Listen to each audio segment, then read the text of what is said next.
आज मैं आपके साथ सिंधी क्रिस्पी फ्राइड टिंडे की रेसिपी शेयर करने वाली हूँ, जिसमें मैंने आधा किलो टिंडे लिए थे। उसको मैंने छील के फिर अच्छे से वॉश कर लिया है। अब इसको हम कटिंग करना स्टार्ट करते हैं। हम टिंडे को बीच में से इस तरीके से कटिंग करेंगे और फिर हम इसको इस तरीके से कट करते जाएंगे।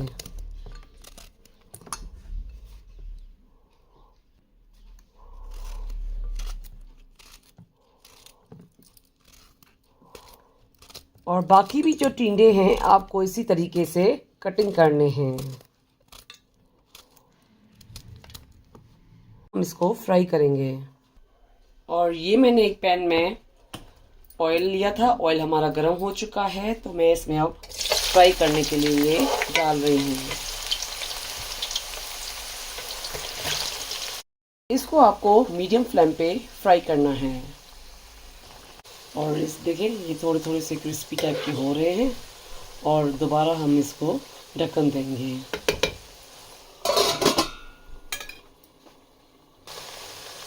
ये हमारे कुछ टिंडे जो हैं फ्राई हो चुके हैं और इसको मैं थोड़ी देर और फ्राई करूंगी। थोड़ी सी क्रिस्पी जो है टिंडे फ्राई हो चुके हैं, तो अब हम इसको निकालेंगे।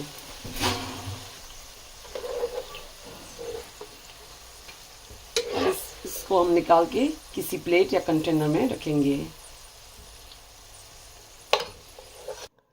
अब हम इसके ऊपर हाफ टी स्पून पिसा हुआ धनिया पाउडर डाल रहे हैं, हाफ टी स्पून लाल मिर्च पाउडर और नमक एज पर टेस्ट।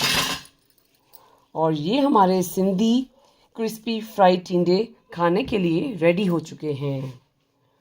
और ये गरम गरम सिंधी क्रिस्पी फ्राइड टिंडे आप दाल चावल के साथ, रोटी के साथ, दाल पालक के साथ और भी खा सकते हैं। और ये क्रिस्पी फ्राइड टिंडे आप अपने घर पे ज़रूर ट्राई कीजिएगा। मेरे चैनल पर फीडबैक दीजिएगा।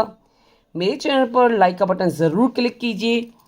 और ये क्रिस्पी फ्राइड टिंडे अपनों के साथ शेयर करना नहीं भूलिएगा। Thank you.